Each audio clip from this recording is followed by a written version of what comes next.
में प्रधानमंत्री नरेंद्र मोदी पहुंच चुके हैं। गृह मंत्री अमित शाह भी तस्वीरों में आपकी टीवी स्क्रीन पर कुछ ही देर में मोदी के स्पेशल 43 शपथ लेना शुरू करेंगे।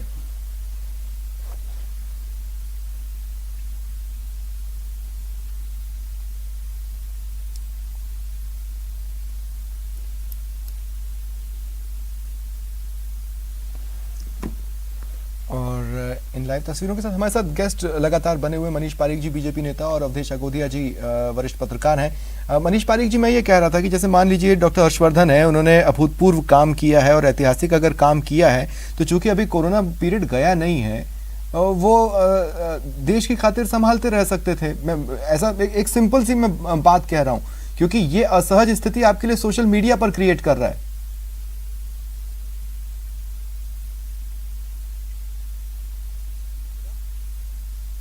भी बने हैं वो एकेडमिक का, उसके मेडिकल काउंसिल के, ऐसी बात नहीं है। उनका काम तो है ही, विस्तारित है ही, लेकिन मैं आपको कहूँगा कि इतने पर्सनल एस्पेक्ट पर अपन क्लेमिंग बात नहीं कह सकते हैं कि उनकी खुद की इच्छा क्या है, कोई उन्होंने खुद ने बात की है या क्या हुआ है। तो इसलिए इन जनरल तो कह सकते हैं कि जैसे नए लोगों को अवसर दिया है, और नए लोगों को इसलिए अवसर दिया है कि वो कुछ बेटर पर्सपेक्टिव पे काम कर सकते हैं, कुछ और ज़्यादा करके दिखा सकते हैं, अपनी प्रतिभा का जो मंत्रिमंडल में, देश में उपयोग कर सकते हैं। दूसरी बात मैं ये कहना चाहता हूँ कि जो भारतीय जनता पार्टी का एक ऑर्गेनाइजिंग एस्पेक्ट भी है कि चूंकि संगठन में सब तरह के लोग जुड़े हुए हैं, तो सब लोगों का बेस्ट उपयोग हो जाए, एक बात। दूसरा, वो संगठन हित में हो यानी देश हित में हो, वो दोनों बातें जरूरी है। और इसीलिए सबके अपनी अपनी भूमिकाएं हैं, जैसे माननीय गुलाब जी कटारिया ने कहा, तो ये बात भी है। और मैं आपको ये कहना चाहता हूं कि नए को अवसर, ये सबसे बड़ी बात है, क्योंकि वो फिर पूरी पोटेंशियलिटी के साथ काम करते हैं, वो पूरी ऊर्जा के साथ काम करते हैं, अपना 100% डाल कर देते हैं। मोदी का यंगिस्तान इन 43 नामों में नजर आ रहा है, और अब की बार युवा सरकार के तौर पर, क्योंकि पिछला जो एज था अवधेश अगोदिया जी, पिछला जो एवरेज एज बन रहा था मंत्रिमंडल का, वो ड्रामेटिकली डाउन आ रहा है। लेकिन अब जैसा कि मैंने सुबह भी कहा था, और मैं एक बार फिर इस बात को दोहरा रहा हूं कि दरअसल होगा तो वही जो प्रधानमंत्री मोदी चाहते हैं। अब आप उस पर शायद कोई भी तर्क लगाते रहिए, लेकिन इस लिस्ट से क्या लगता है आपको, वो क्या चाह रहे हैं आगामी चुनावों को छोड़कर?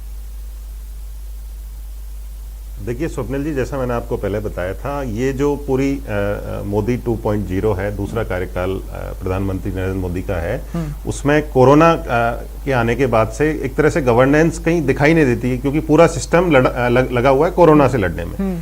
तो उसमें जो सरकार की सेकेंड वेव के बाद जिस तरह की तस्वीरें आई, सरकार की जिस तरह से बदनामी हुई, तो मेरे हिसाब से उस दौर को पीछे छोड़ने के लिए सरकार बिल्कुल नई ऊर्जा, नए चेहरों के साथ, जिसमें एज वाला एक फैक्टर भी है, उसके साथ जाना चाहती है, जिससे जो गवर्नेंस है, जिसके लिए जाने जाते हैं, जिसको आगे करके मोदी चुनाव लड़ते हैं और जीतते हैं, उसका परफॉर्मेंस लोगों को दिख सके।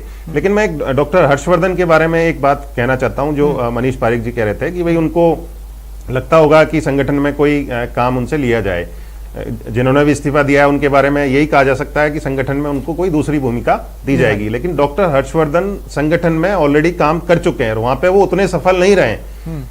तो वो जहां काम करके पहले ही असफल हो चुके हैं, वहां पे यदि उनको भेजा जाएगा, तो इसका मतलब है जो कोरोना की सेकेंड वेव आई थी, जिस तरह से मैनेजमेंट रहा, उसका ठीकरा फोड़ने के लिए एक सर डॉक्टर हर्षवर्धन का मिल गया और उनको रवाना कर दिया है वहां से। नहीं, इसी कड़ी में सदानंद गौड़ा भी जोड़ लीजिए, दवा की कमी का शायद वो शिकार हुए हों। जी जी बिल्कुल। देखिए इसमें मैं जो आपको ये पूरा पेंडेमिक का जो पीरियड है, जिसमें सरकार की गवर्नेंस दिखाने का सरकार को उतना मौका नहीं मिला, क्योंकि पूरी की पूरी सरकार लगी हुई थी लड़ने में। उसमें जो तस्वीरें सामने आई, सरकार की जो बदनामी हुई, जो फजीयत हुई, उससे बचने के लिए एक नई ऊर्जा, नए चेहरों के साथ सरकार को जाना जरूरी था। तो जिन चेहरों के ऊपर सबसे ज्यादा जिम्मेदारी थी, जिन चेहरों के ऊपर सबसे ज्यादा असफल होने के आरोप लगे, जिन मंत्रालयों के ऊपर, उनको बदल दिया गया है। तो मेरे हिसाब से एक सरकार के, एक मुखिया के तौर पर प्रधानमंत्री का ये ठीक निर्णय है। ये लाइव तस्वीरें मैं अपने दर्शकों को बताना चाहता हूं कि लगातार चल रही है शपथ ग्रहण समारोह की, और राष्ट्रपति रामनाथ कोविंद भी पहुंच चुके हैं।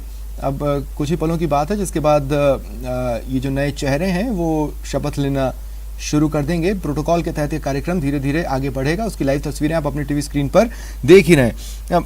मनीष पारीक जी, जी मतलब भूपेंद्र यादव से पहले हमारा रिप्रेजेंटेशन 3 का था टीम मोदी में। क्या ये सवाल बनना चाहिए कि अगर 10 लोग प्रमोशन के लायक समझे गए तो इनमें से एक क्यों नहीं?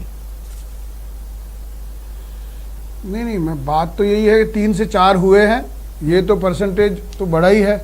और दूसरी बात, जैसे अवधेश जी कह रहे थे कि सब लोगों का रिप्रेजेंटेशन मोदी जी के मंत्रिमंडल में है, चूंकि ये अपने आप में मजबूत मंत्रिमंडल है, मजबूत सरकार का मंत्रिमंडल है, तो उसमें सब वर्गों का समावेश हो जाए, सब स्टेट्स का समावेश हो जाए, सब तरह के अनुभव का समावेश हो, युवा का भी हो, तो ऐसे ही वर्गों का, सब महिला वर्ग है और भी सबका, तो मुझे लगता है उसमें जाकर मर्यादाएं तो होती ही है, क्योंकि सब लोगों को सब चीजें नहीं हो सकती, इसलिए। लेकिन ये पक्की बात है कि भाजपा में इस समय अवसरों की बाढ़ आई हुई है, और आप समझ सकते हैं कि हर व्यक्ति को अवसर हो रहा है। किसी को संगठन आस्पेक्ट पर है, किसी को अध्ययन आस्पेक्ट पर है, एकेडमिक आस्पेक्ट पर है। जिन जिन लोगों के क्षेत्र के जो जानकार लोग हैं, उनको वहां पर अवसर मिल रहे हैं, तो उसी का सीधा सीधा नहीं प्रमोशन होगा या नहीं, मंत्रिमंडल में भी ये संदेह तो हो सकता है ना। मतलब अपॉर्चुनिटीज तो बहुत सारी हो गई, चलिए बीजेपी के अंदर मान लिया, लेकिन स्टेबिलिटी रहेगी कि नहीं वो संकेत नहीं गया, या प्रमोशन होगा कि या नहीं परफॉर्मेंस तो करना ही पड़ेगा।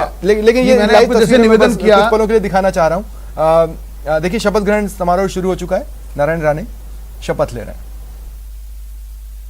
कर्तव्य का श्रद्धापूर्वक और शुद्ध अंतकरण से निर्वहन करूंगा, तथा मैं भय या पक्षपात, अनुराग या द्वेष के बिना सभी प्रकार के लोगों के प्रति संविधान और विधि के अनुसार न्याय करूंगा। मैं नारायण तातू राणे ईश्वर की शपथ लेता हूं कि जो विषय संघ के मंत्री के रूप में मेरे विचार के लिए लाया जाएगा अथवा मुझे ज्ञात होगा, उसे किसी व्यक्ति को या व्यक्तियों को तब के सिवाय जबकि जैसे मंत्री के रूप में अपने कर्तव्य का सम्यक निर्वहन के लिए ऐसा करना अपेक्षित हो, मैं प्रत्यक्ष अथवा अप्रत्यक्ष रूप से संशोधित या प्रकट नहीं करूंगा।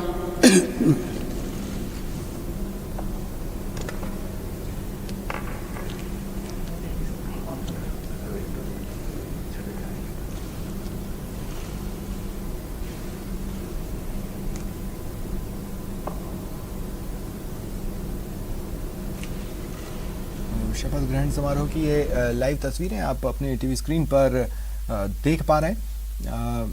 शपथ ग्रहण समारोह शुरू हो चुका है। प्रोटोकॉल के तहत अब मंत्रियों के शपथ लेना भी शुरू हो चुका है, और नारायण राणे जिन्होंने मंत्री पद की शपथ ली है, टीम मोदी के स्पेशल 43 में शुमार ये वो पहला चेहरा जिन्होंने आज मंत्री पद की शपथ ले ली है, और अब एक एक कर अन्य स्पेशल 43 शपथ लेंगे। श्री सर्बानंद सोनोवाल।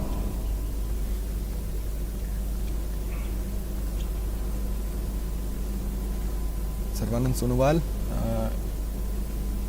शपथ लेंगे। असम के पूर्व मुख्यमंत्री सोनोवाल ने हेमंत बिस्व शर्मा के मुख्यमंत्री बनने का रास्ता साफ किया था। Sonowal do swear in the name of God that I will bear true faith and allegiance to the Constitution of India as by law established, that I will uphold the sovereignty and integrity of India, that I will faithfully and conscientiously discharge my duties as a minister for the Union, and that I will Modi cabinet में do right भी थे to all manner of खेल और people युवा in मंत्रालय का भार ये accordance संभाल with चुके the हैं। Constitution, माना जा रहा है कि इस बार इन्हें बड़ी जिम्मेदारी दी जाएगी। no fear or favor, affection or ill will. I, Sarvananda Sonowal, do swear in the name of God that I will not directly or indirectly communicate or reveal to any person or persons any matter which shall be brought under my consideration or shall become known to me as a minister for the Union, except as may be required for the due discharge of my duties as such minister.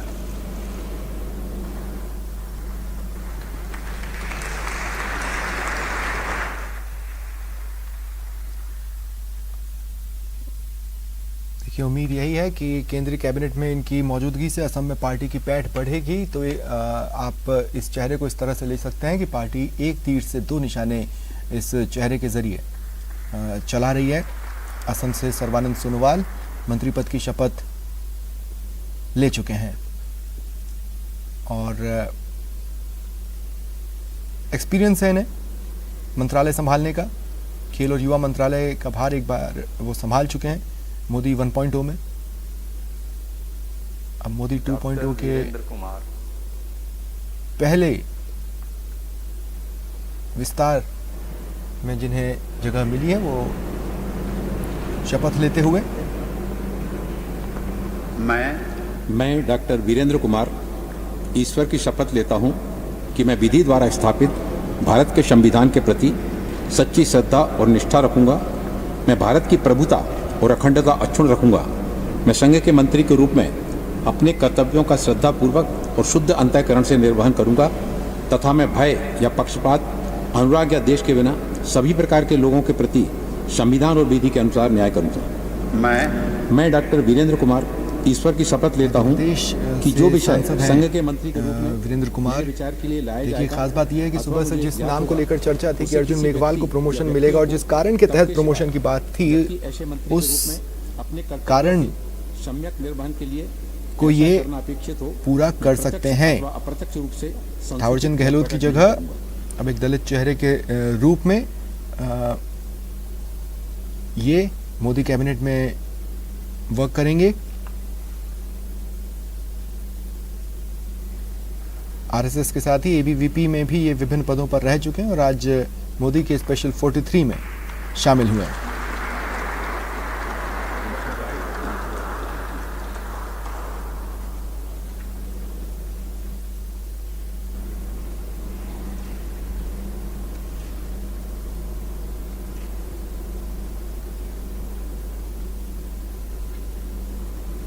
Shri Jyotiraditya M Scindia. Madhya Pradesh से Jyotiraditya Scindia global appeal के माने जाते हैं, सफल banker रह चुके हैं। मैं संकेत पूरे हैं ज्योतिरादित्य माधवराव सिंधिया अपनी लॉयल्टी चेंज कर पार्टी में आने वाले चेहरों में शुमार ज्योतिरादित्य सिंधिया द्वारा स्थापित भारत के संविधान के प्रति सच्ची श्रद्धा और निष्ठा रखूंगा। मैं भारत की प्रभुता और अखंडता अक्षुण्ण रखूंगा। मैं संघ के मंत्री के रूप में अपने कर्तव्यों का श्रद्धापूर्वक और शुद्ध अंतःकरण से निर्वहन करूंगा तथा मैं भय या पक्षपात, अनुराग या द्वेष के बिना सभी प्रकार के लोगों के प्रति संविधान और विधि के अनुसार न्याय करूंगा। मैं ज्योतिरादित्य माधवराव सिंधिया ईश्वर की शपथ लेता हूं कि जो विषय संघ के मंत्री के रूप में मेरे विचार के लिए लाया जाएगा अथवा मुझे ज्ञात होगा उसे किसी व्यक्ति या व्यक्तियों को तब के सिवाय जबकि ऐसे मंत्री के रूप में मैं अपने कर्तव्यों के सम्यक निर्वहन के लिए ऐसा करना अपेक्षित हो, मैं प्रत्यक्ष या अप्रत्यक्ष रूप से संसूचित या प्रकट नहीं करूंगा।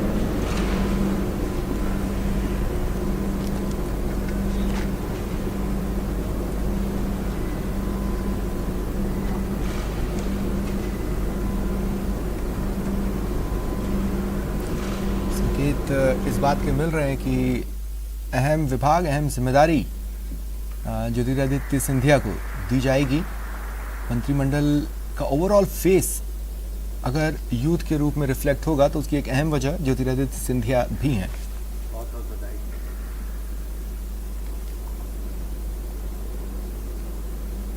श्री रामचंद्र प्रसाद सिंह।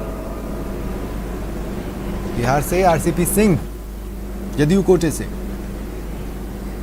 अहम कड़ी केंद्र और जदयू के बीच मैं अहम रामचंद्र रोल प्रसाद रहता है। सिंह ईश्वर की शपथ लेता हूं कि मैं विधि द्वारा स्थापित भारत के संविधान के प्रति सच्ची श्रद्धा और निष्ठा रखूंगा। मैं भारत की प्रभुता और अखंडता अक्षुण्ण रखूंगा। मैं संघ के मंत्री के रूप में अपने कर्तव्यों का श्रद्धापूर्वक और शुद्ध अंतःकरण से निर्वहन करूंगा तथा मैं भय या पक्षपात, अनुराग या द्वेष के बिना सभी प्रकार के लोगों के प्रति संविधान और विधि के अनुसार न्याय करूंगा। मैं रामचंद्र प्रसाद सिंह ईश्वर की शपथ लेता हूं कि जो विषय संघ के मंत्री के रूप में मेरे विचार के लिए लाया जाएगा अथवा मुझे ज्ञात होगा, उसे किसी व्यक्ति या व्यक्तियों को तब के सिवाय जबकि ऐसे मंत्री के रूप में अपने कर्तव्यों के सम्यक निर्वहन के लिए ऐसा करना अपेक्षित हो, मैं प्रत्यक्ष अथवा अप्रत्यक्ष रूप से संसूचित या प्रकट नहीं करूंगा। इंटरेस्टिंग है ये नाम। दरअसल संसद के अंदर और बाहर भी कभी कभी एनडीए का हिस्सा है हालांकि जेडीयू, लेकिन सरकार के फैसलों से कभी कभी सहमत नहीं रहती है। ऐसे में ये एक अहम फैसला जब जेडीयू ने मंत्रिमंडल में शामिल होने के लिए शर्त रखी, तुरंत स्वीकार हुई और अब जेडीयू भी मंत्रिमंडल में है। आरसीपी सिंह मंत्री बन रहे हैं, उन्होंने शपथ ले ली है। श्री अश्विनी वैष्णव। और देखिए आप ये लाइव तस्वीरें देखते रहिए शपथ ग्रहण समारोह की। मेरे साथ मनीष पारीक जी और अवधेश आकोदिया जी लगातार बने हुए हैं। अवधेश आकोदिया जी, हालांकि मंत्रिमंडल विस्तार के डायरेक्ट रिलेशन में ये सवाल नहीं है, लेकिन देखिए ज्योतिरादित्य सिंधिया आज जब शपथ ले रहे हैं और इसी जैसे कुछ और चेहरे भी हैं, वो एक तीर से कई निशाने साध रहे हैं। उनमें से एक तो यह है कि कांग्रेस को तिलमिलाने पर मजबूर होना पड़ेगा। जी बिल्कुल स्वप्निल जी, देखिए कांग्रेस वर्तमान में जिस दौर में जिस दशा में पहुंच गई है पार्टी के तौर पर, उसकी बहुत कम राज्यों में सरकार बची है। केंद्र में विपक्ष का नेता बनाने लायक सरकार उनकी नहीं है। तो ऐसी स्थिति में जो अलग अलग राज्यों में उनके जो अपना जवाब जारी रखिएगा। देखिए ये अश्विनी वैष्णव हैं जो इस वक्त शपथ ले रहे हैं। आप बस ऐसा समझ लीजिए कि ये राजस्थान मूल से हैं, तो ये कंसोलेशन मरुधरा के लिए हो सकता है क्योंकि मंत्रिमंडल में एक ही नए चेहरे को जगह दी गई है। अवधेश जी जारी रखें आप अपनी बात। तो कांग्रेस के साथ तो दोहरी समस्या है क्योंकि राज्यों में उसकी सरकार नहीं है, केंद्र में वो मजबूत स्थिति में नहीं है। तो ऐसी स्थिति में जो उसके नेता हैं, जिनको जनाधार वाला नेता माना जाता है, लोकप्रिय नेता माना जाता है, उनको कहां पर एडजस्ट करें। क्योंकि जो इस तरह के नेता होते हैं जिनका कोई जनाधार है, जिनका कोई मास बेस है, वो बिना किसी पद के और उनके लिए रहना बहुत मुश्किल होता है क्योंकि उनका जो सपोर्ट बेस होता है पूरा के पूरा वो छिटकने लगता है। यदि आप किसी पद पर लगातार नहीं रहेंगे तो आपका सपोर्ट बेस रहेगा, वो छिटकने लगेगा, उसके आप काम नहीं कर पाएंगे। तो आप उतनी मजबूती से राजनीति नहीं कर पाएंगे जितनी आप किसी पद पर रहते हुए कर सकते हैं। तो बीजेपी ऐसे लोगों को एक एक करके अपने पाले में लेती जा रही है। कुछ लोग अपनी इच्छा से आ रहे हैं, कुछ लोग नेगोशिएशन करके आ रहे हैं। तो ऐसी स्थिति में जो कांग्रेस के लिए बहुत दुविधापूर्ण स्थिति है कि उसके जो नेता हैं वो एक एक करके बीजेपी ज्वाइन कर रहे हैं। और ये कितने दिन तक चलेगा ये कह नहीं सकता हूं, लेकिन जब तक केंद्र में वली नहीं आए, लेकिन राज्यों में भी यदि कांग्रेस की सरकारें रहती हैं कुछ में, तो वहां पर जो नेता हैं, स्थानीय नेता, जिनको हम क्षेत्रीय छत्रप कह सकते हैं, लोकप्रिय नेता कह सकते हैं, वो वहां पे खप सकते हैं। लेकिन आप राज्यों से भी गायब हो जाएंगे, आप केंद्र से भी गायब हो जाएंगे, तो आपके नेताओं को वहां पर रोक के रखने की कोई वजह आपके पास नहीं है। उनको आप कहां पर एडजस्ट करेंगे जिससे वो जो उनका पूरा सपोर्ट बेस है उसको संतुष्ट कर पाए। सही बात है। और मनीष पारीक जी, देखिए मैं ये बोल रहा हूँ कि ठीक है, लोगों को उनके मेरिट्स के आधार पर आप मंत्रिमंडल में शामिल कर रहे होंगे। हालांकि बेहद मुश्किल ही है कि प्रधानमंत्री नरेंद्र मोदी के मन में, दिमाग में क्या चल रहा है वो किसी के साथ शेयर करते हो और एग्जैक्ट वो रीज़न पार्टी के प्रवक्ता दे पाएं, क्योंकि ये भी ज़रूरी नहीं है कि प्रधानमंत्री मोदी उनसे इस बारे में कोई डिस्कशन करते हो या पार्टी लाइन के लिए आंसर्स जारी होते हो। लेकिन मेरा सवाल आपसे ये है कि देखिए, आप कह लीजिए कि मेरिट्स के आधार पर चेहरे आए हैं, लेकिन एक तीर से निशाने तो कई सध रहे हैं, कई सध रहे हैं। जेडीयू भी संतुष्ट हो जाएगी तो विरोध के स्वर कम हो जाएंगे, जिनसे कुछ छीना था तो उनको भी मौजूदगी दे दी गई है, जो बाहर से आए लॉयल्टी छोड़कर अब वो आपके लॉयल हुए हैं तो उन्हें भी उपहार दिया है। आपने निशाने तो कई साधे हैं, खासकर चुनावों, आगामी चुनावों को लेकर भी। नहीं, उसमें ये भी हो सकता है ना कल्पेश जी, आप ये बात करें कि सब बातों का समावेश हो जाए और जो वाइडन एस्पेक्ट जिसको कहते हैं अपन, जो कोई उत्तरोत्तर दायित्व तो मिलते रहते हैं, लोग बढ़ते रहते हैं, जुड़ते रहते हैं, तो काफिला अच्छा चलता है, बढ़ता रहता है, एक बात। दूसरी बात, सब लोगों का कंट्रीब्यूशन भी होता है, तो जब कंट्रीब्यूशन गवर्नमेंट का होता है पूरा, उसको अगर आप पूरा नाप तौल के बात करेंगे तो आपको लगेगा कि सब लोगों की आवश्यकता होती है, केवल इसलिए नहीं कि भाई लेना है। तो उसका लॉजिकल एंड तो आप कहेंगे माननीय मोदी जी ने जिस एस्पेक्ट पर सरकार बनाई थी, उस समय जो वादे किए थे उनको पूरा करके दिखाया है उस सरकार ने, उस मंत्रिमंडल ने, आप ये भी कह सकते हैं। और उसी मंत्रिमंडल में इंप्रूवमेंट भी हो रहा है, यानी जो स्काई इज द लिमिट, माननीय मोदी जी के मंत्रिमंडल के लिए स्काई इज द लिमिट है। और इतनी चुनौतीपूर्ण मंत्री बनना और काम करना और उसके बाद में परफॉर्म करके दिखाना और समय आने पर परिवर्तन भी होना, तो ये सब बातें ऐसा पहले देखने में नहीं आया था, एक बात। क्योंकि आपने धारा 370 भी हटा दी है, 35(1) को भी खत्म किया है, राम मंदिर के आपको बाधाएं भी दूर हो गई है। आपको काउंटर कर रहे हैं अवधेश जी, कुछ जोड़ना चाह रहे हैं? स्वप्निल जी, मुझे एक चीज जोड़नी है इसमें। देखिए, जो मंत्री हटाए गए हैं उनके आप मंत्रालय देखिए, कुछ के, सभी के नहीं। शिक्षा, स्वास्थ्य, श्रम, सामाजिक न्याय और अधिकारिता, ये 4 बड़े मंत्रालय हैं। तो ये 4 बड़े मंत्रियों ने यदि परफॉर्म नहीं किया है आपके, तो सरकार का परफॉर्मेंस कैसे बेहतर हो सकता है? इन 4 फील्ड में तो नहीं हो सकता है, शिक्षा के क्षेत्र में, स्वास्थ्य के क्षेत्र में, सामाजिक न्याय, अधिकारिता, कितनी तो देश के हित में नहीं हुआ ना। नहीं, वही मैं अवधेश जी को ये निवेदन करना चाह रहा हूं कि अगर इंग्लैंड ने कहा है कि जो भारत में उनके वहां पर जो व्यापारी हैं, बहुत बड़े बिजनेसमैन हैं, उन्होंने अपने ट्वीट में लिखा है, आपको ध्यान है कि भारत की अगर पोजीशन की जगह कोई दूसरा आदमी होता तो इससे बुरे हालात होते। ये जो मोदी गवर्नमेंट है उसने कमाल करके दिखाया है कोरोना मैनेजमेंट में, ये भी आप देखें। और पीपी किट हमने रातों रात बनाए, हमने रेमडेसिविर की बात करी, ऑक्सीजन की ट्रेनें चला दी, ये कमाल हुआ है। और आपात राहत में खुद माननीय मोदी जी ने उसको पूरा मॉनिटर किया।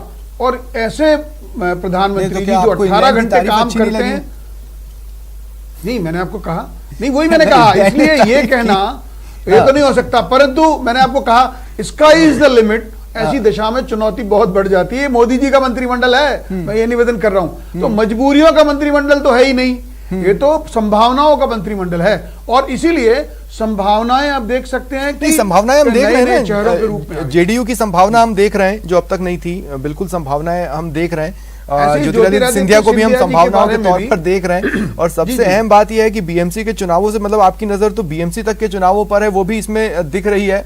अब इससे ज्यादा क्या संभावनाएं खंगाली जाएंगी लेकिन ठीक है। अवधेश जी,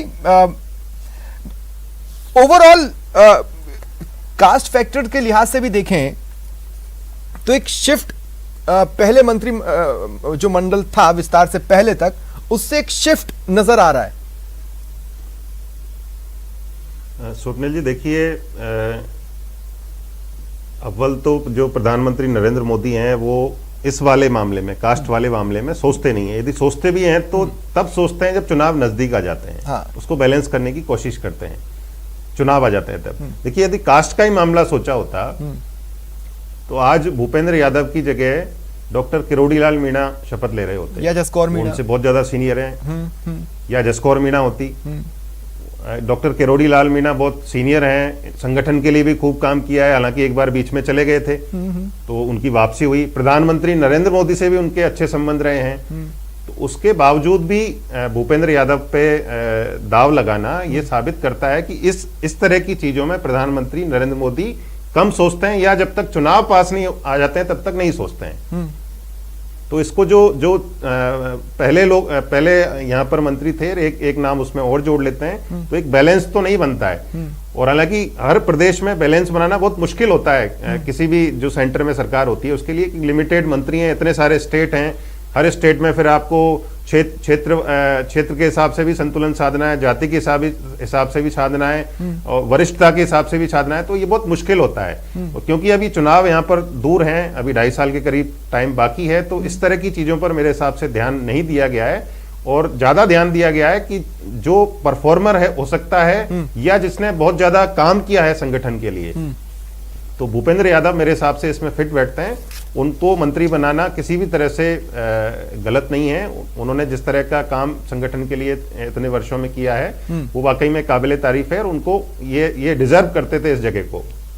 बिल्कुल। और देखिए, डिजर्वेंस की जब बात आ रही है, संसद में अर्जुन राम मेघवाल का रिकॉर्ड बोलता है। उनको कई बार अवार्ड्स के लिए चुना गया, उनके नंबर ऑफ क्वेश्चंस, उनका अटेंडेंस, सारी चीज़ों को लेकर वो एक आदर्श सांसद माने जाते हैं अर्जुन मेघवाल। और अगर वही क्वालिटीज़ उन्होंने विभाग में ट्रांसफ़र की है, ट्रांसलेट की है, अपने आप को उसी तरीके से दिखाया है, तो जाहिर तौर पर हो सकता है कि वो प्रमोशन वाले नाम में भी रहते। लेकिन एक और बात है, 2019 में जब प्रधानमंत्री नरेंद्र मोदी ये बोलते हैं कि अगर आपको कभी पीएमओ से फ़ोन आया कि दिल्ली आ जाओ तो भरोसा मत करना, पहले वेरीफाई करना, ये उन्होंने सच कहा था। क्योंकि 1-2 नाम गए दिल्ली और वो ऐसे ही लौटने वाले हैं। जी जी बिल्कुल स्वप्निल जी, देखिए ये तो मैं आपको पहले ही बता चुका है, सबको पता है, नई बात नहीं है उसमें, कि प्रधानमंत्री नरेंद्र मोदी चौंकाने वाले निर्णय लेते हैं, हमेशा चौंकाते हैं अपने डिसीजन से। और 2 दिन से ये चल रहा था कि कैलाश चौधरी को हटाया जाएगा, उनकी जगह रिप्लेस होंगे, राहुल कसवा आएंगे। बिल्कुल सबको लग भी रहा था ऐसा कि ऐसा हो सकता है, क्योंकि उनका परफॉर्मेंस उतना बेहतर नहीं था और कई सारी उसमें फैक्टर काम कर रहे थे, लेकिन ऐसा नहीं हुआ। तो इसका मतलब है या तो ये होना ही नहीं था, जो चर्चाएं चली थी सियासी गलियारों में वो बिना सिर पैर की थी, या ऐसी कोई चर्चाएं थी उसके बाद कुछ बदला। तो ये दोनों चीजें। मैं एक बात और जोड़ना चाहता हूं आपको। देखिए, किसी भी मंत्री के कामकाज का आकलन होता है जो फुल फ्लैश डिपार्टमेंट को देखता है। हाँ। जो स्टेट मिनिस्टर्स होते हैं उनके साथ बड़ी दिक्कत होती है, उनको बहुत लिमिटेड काम मिलता है करने के लिए, क्योंकि आप राज्य मंत्री हैं, एक तरह से आप असिस्टेंट हैं। असिस्टेंट बोलते नहीं है उसको, लेकिन होते आप असिस्टेंट ही हैं वहां पर। तो आपका सीधे आपके पास बहुत ज्यादा काम होता नहीं है, कुछ चीजें आपको इंडिपेंडेंटली दी जाती हैं, तो वहां परफॉर्म करने का आपके पास बहुत लिमिटेड ऑप्शन है। तो बहुत जो स्मार्ट पॉलिटिशियन होता है वही स्टेट मिनिस्टर होने के बावजूद भी बहुत अच्छा परफॉर्मेंस करते हुए दिखाई देता है। तो ऐसा मेरे हिसाब से जो दोनों मंत्री हैं यहाँ पर, अपने यहाँ पर, चाहे वो कैलाश चौधरी हैं, चाहे वो अर्जुन राम मेघवाल हैं, हालांकि उनके अर्जुन राम मेघवाल के पास तो मंत्रालय भी ऐसा है कि वो क्या अपनी उपलब्धि दिखाएं, क्या बताएं। तो इस तरह से चीजें होती हैं। जो स्टेट मिनिस्टर होते हैं उनके पास अपना परफॉर्मेंस दिखाने और साबित करने के लिमिटेड ऑप्शंस होते हैं। कैबिनेट मंत्री के पास पर्याप्त अवसर होते हैं। कुछ पलों के लिए आपको रोक रहा हूं। देखिए, मरुधरा जिस पल रहा था शपथ ग्रहण समारोह में, उसकी लाइव तस्वीरें हैं। मैं भूपेंद्र यादव ईश्वर की शपथ लेता हूं कि मैं विधि द्वारा स्थापित भारत के संविधान के प्रति सच्ची श्रद्धा और निष्ठा रखूंगा। मैं भारत की प्रभुता और अखंडता अक्षुण्ण रखूंगा। मैं संघ के मंत्री के रूप में अपने कर्तव्यों का श्रद्धापूर्वक और शुद्ध अंतःकरण से निर्वहन करूंगा तथा मैं भय या पक्षपात, अनुराग या द्वेष के बिना सभी प्रकार के लोगों के प्रति संविधान और विधि के अनुसार न्याय करूंगा। मैं भूपेंद्र यादव ईश्वर की शपथ लेता हूं कि जो विषय संघ के मंत्री के रूप में मेरे विचार के लिए लाया जाएगा अथवा मुझे ज्ञात होगा, उसे किसी व्यक्ति या व्यक्तियों को तब के सिवाय जबकि ऐसे मंत्री के रूप में अपने कर्तव्यों के सम्यक निर्वहन के लिए ऐसा करना अपेक्षित हो, मैं प्रत्यक्ष अथवा अप्रत्यक्ष रूप से संसूचित या प्रकट नहीं करूंगा।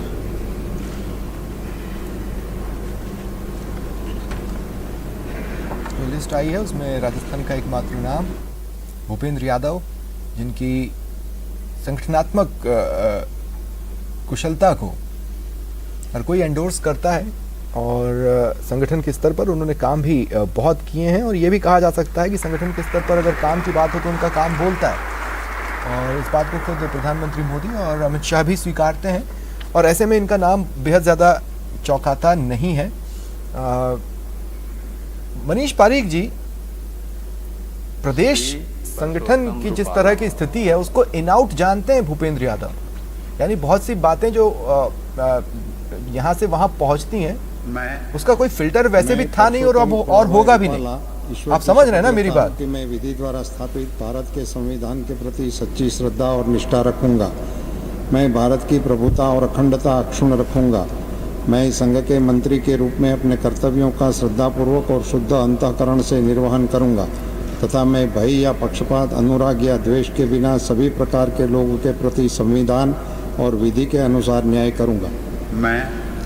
मैं परसोत्तम खोड़ाभाई रूपाला ईश्वर की शपथ लेता हूं कि जो विषय संघ के मंत्री के रूप में मेरे विचार के लिए लाया जाएगा अथवा मुझे ज्ञात होगा उसे किसी व्यक्ति या व्यक्तियों को तब के सिवाय जबकि ऐसे मंत्री के रूप में अपने कर्तव्यों के सम्यक निर्वहन के लिए ऐसा करना अपेक्षित हो मैं प्रत्यक्ष अथवा अप्रत्यक्ष रूप से संसूचित या प्रकट नहीं करूंगा।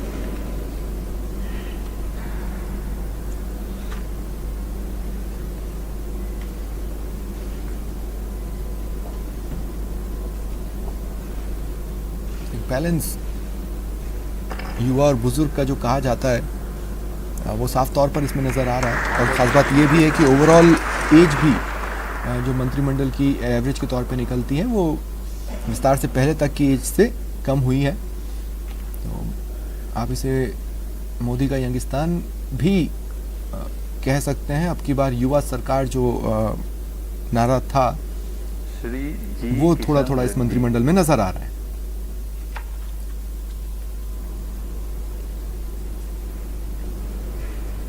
जी किशन रेड्डी मैं शपथ लेते हैं। मैं गंगापुरम किशन रेड्डी ईश्वर की शपथ लेता हूं कि मैं विधि द्वारा स्थापित भारत के संविधान के प्रति सच्ची श्रद्धा और निष्ठा रखूंगा। मैं भारत की प्रभुता और अखंडता अक्षुण्ण रखूंगा। मैं संघ के मंत्री के रूप में अपने कर्तव्यों का श्रद्धापूर्वक और शुद्ध अंतःकरण से निर्वहन करूंगा तथा मैं भय या पक्षपात, अनुराग या द्वेष के बिना सभी प्रकार के लोगों के प्रति संविधान और विधि के अनुसार न्याय करूंगा। मैं गंगापुरम किशन रेड्डी ईश्वर की शपथ लेता हूं कि जो विषय संघ के मंत्री के रूप में मेरे विचार के लिए लाया जाएगा अथवा मुझे ज्ञात होगा उसे किसी व्यक्ति या व्यक्तियों को तब की सिवाय जबकि ऐसी मंत्री के रूप में अपने कर्तव्यों का सम्यक निर्वहन के लिए ऐसा करना अपेक्षित हो मैं प्रत्यक्ष अथवा अप्रत्यक्ष रूप से संसूचित या प्रकट नहीं करूंगा।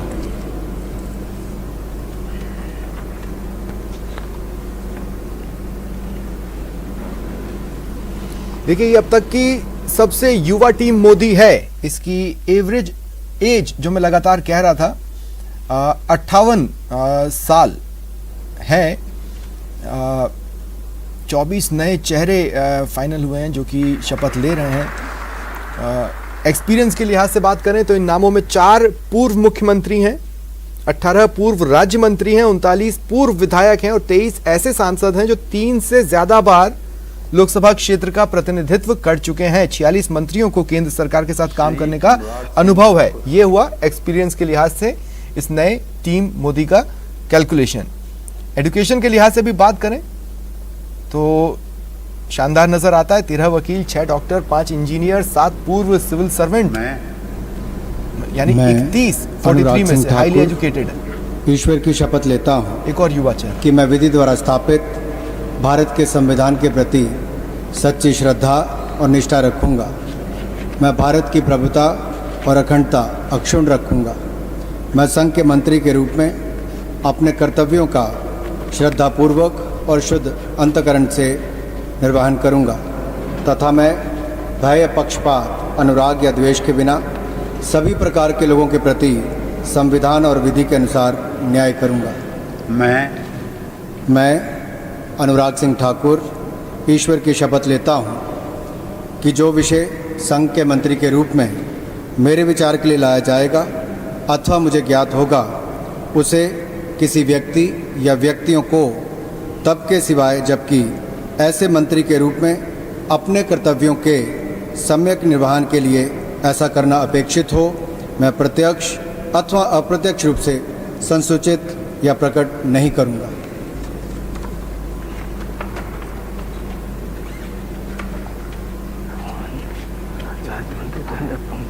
मंत्री यहाँ बैठने का क्रम अलग हो गया, क्रम अलग है।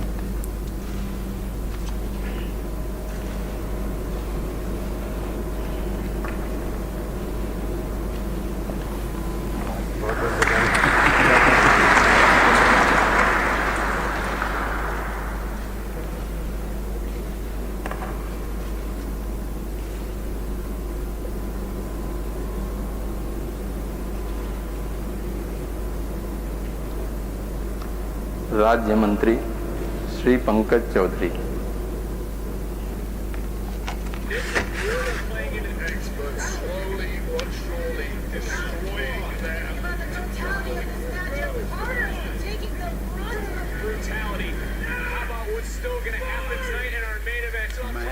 मैं पंकज चौधरी ईश्वर की शपथ लेता हूं कि मैं विधि द्वारा स्थापित भारत के संविधान के प्रति सच्ची श्रद्धा और निष्ठा रखूंगा।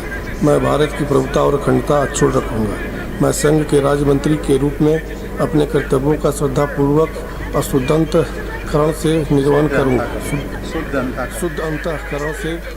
करूंगा तथा मैं भय या पक्षपात, अनुराग या देश के बिना सभी प्रकार के लोगों के प्रति संविधान और विधि के अनुसार न्याय करूंगा। मैं पंकज चौधरी ईश्वर की शपथ लेता हूं कि जो विषय संघ के राज्य मंत्री के रूप में मेरे विचार के लिए लाया जाएगा अथवा मुझे ज्ञात होगा, उसे किसी व्यक्ति या व्यक्तियों को तब के सिवाय जबकि ऐसे राज्य मंत्री के रूप में अपने कर्तव्यों के सम्यक निर्वहन के लिए ऐसा करना अपेक्षित हो, मैं प्रत्यक्ष अथवा अप्रत्यक्ष रूप से संसूचित या प्रकट नहीं करूँगा।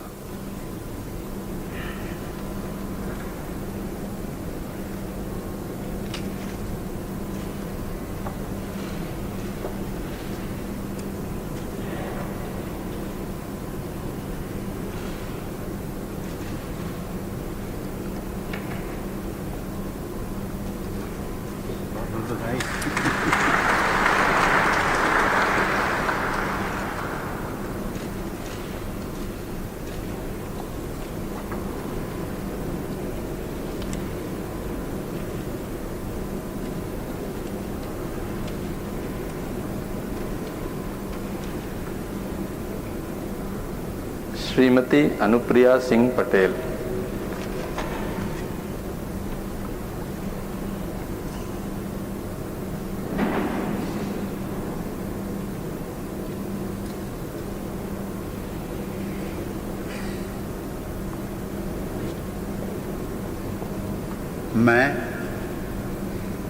मैं अनुप्रिया सिंह पटेल सत्यनिष्ठा से प्रतिज्ञान करती हूँ कि मैं विधि द्वारा स्थापित भारत के संविधान के प्रति सच्ची श्रद्धा और निष्ठा रखूंगी। मैं भारत की प्रभुता और अखंडता अक्षुण्ण रखूंगी। मैं संघ के राज्य मंत्री के रूप में अपने कर्तव्यों का श्रद्धापूर्वक और शुद्ध अंतःकरण से निर्वहन करूंगी तथा मैं भय या पक्षपात, अनुराग या द्वेष के बिना सभी प्रकार के लोगों के प्रति संविधान और विधि के अनुसार न्याय करूंगी। मैं अनुप्रिया सिंह पटेल सत्यनिष्ठा से प्रतिज्ञान करती हूँ कि जो विषय संघ के राज्य मंत्री के रूप में मेरे विचार के लिए लाया जाएगा अथवा मुझे ज्ञात होगा, उसे किसी व्यक्ति या व्यक्तियों को तब के सिवाय जबकि ऐसे राज्य मंत्री के रूप में अपने कर्तव्यों के सम्यक निर्वहन के लिए ऐसा करना अपेक्षित हो, मैं प्रत्यक्ष अथवा अप्रत्यक्ष रूप से संसूचित या प्रकट नहीं करूंगी।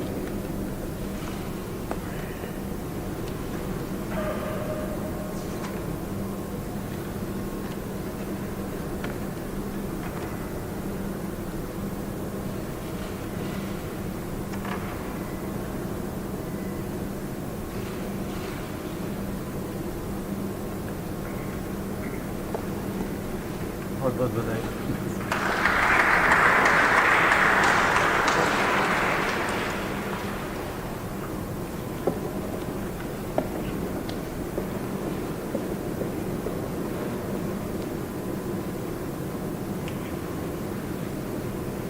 Professor SP Singh Baghel.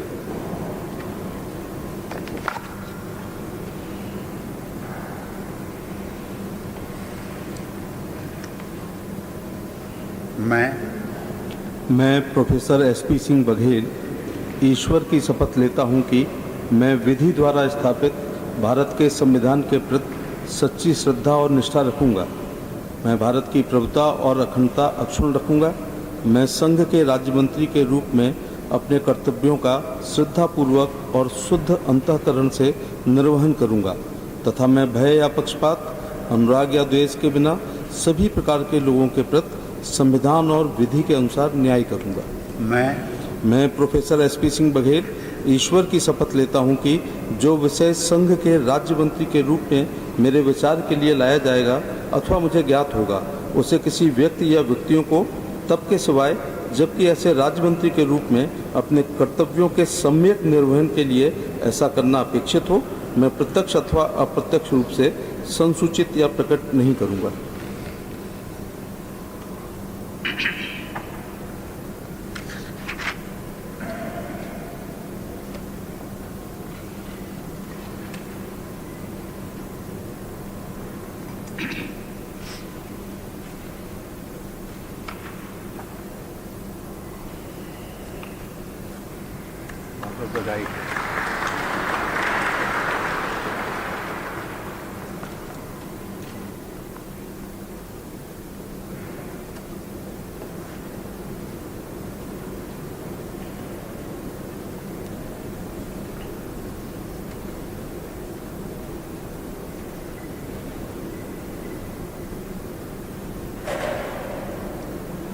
Shri Rajiv Chandrashekhar.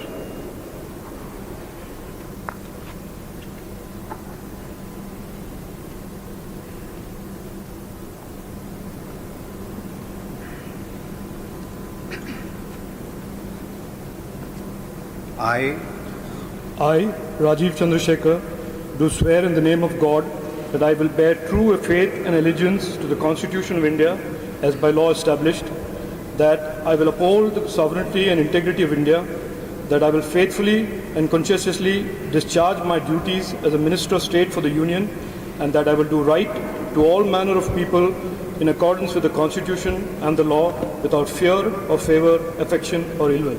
I, Rajiv Chandrasekhar, do swear in the name of God that I will not directly or indirectly communicate or reveal to any person or persons any matter which shall be brought under my consideration or shall become known to me as a Minister of State for the Union, except as may be required for the due discharge of my duties as such Minister of State.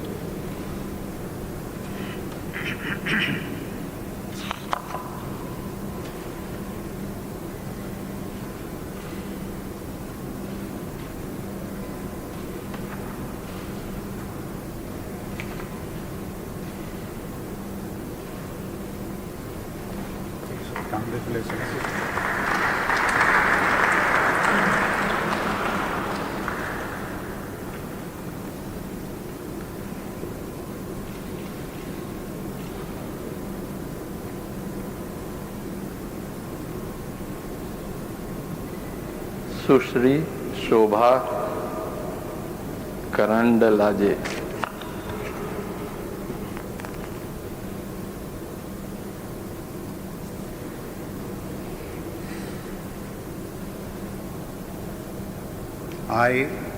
I, Shobha Karandlaje, do swear in the name of God that I will bear true faith and allegiance to the Constitution of India as by law established, that I will uphold the sovereignty and integrity of India, that I will faithfully and conscientiously discharge my duties as a Minister of State for the Union, and that I will write to the all manner of people in accordance with the Constitution and the law without fear and favour, affection or ill will. I, Shobha Karandlaje, do swear in the name of God that I will not directly or indirectly communicate or reveal to any person or persons any matter which shall be brought under my consideration or shall become known to me as a Minister of State for the Union except as may be required for the due discharge of my duties as such Minister of State.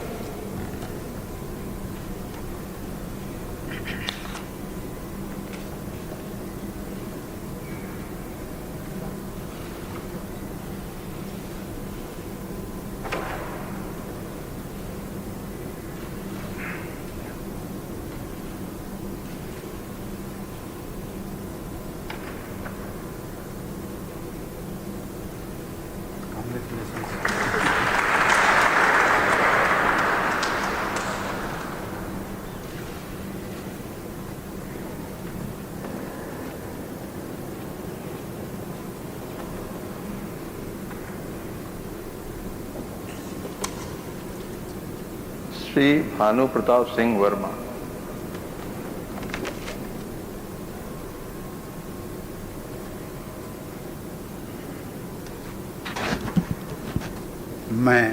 मैं भानु प्रताप सिंह वर्मा ईश्वर की शपथ लेता हूं कि मैं विधि द्वारा स्थापित भारत के संविधान के प्रति सच्ची श्रद्धा और निष्ठा रखूंगा। मैं भारत की प्रभुता और अखंडता अक्षुण्ण रखूंगा। मैं संघ के राज्य मंत्री के रूप में अपने कर्तव्यों का श्रद्धापूर्वक और शुद्ध अंतःकरण से निर्वहन करूंगा तथा मैं भय या पक्षपात, अनुराग या दोष के बिना किसी प्रकार के लोगों के प्रति संविधान और विधि के अनुसार न्याय करूंगा। मैं भानु प्रताप सिंह वर्मा ईश्वर की शपथ लेता हूं कि जो विषय संघ के राज्य मंत्री के रूप में मेरे विचार के लिए लाया जाएगा अथवा मुझे ज्ञात होगा उसे किसी व्यक्ति या व्यक्तियों को तब तक के सेवा जबकि ऐसे राजमंत्री के रूप में अपने कर्तव्यों के सम्यक निर्वहन के लिए ऐसा करना अपेक्षित हो मैं प्रत्यक्ष अथवा अप्रत्यक्ष रूप से संसूचित या प्रकट नहीं करूंगा।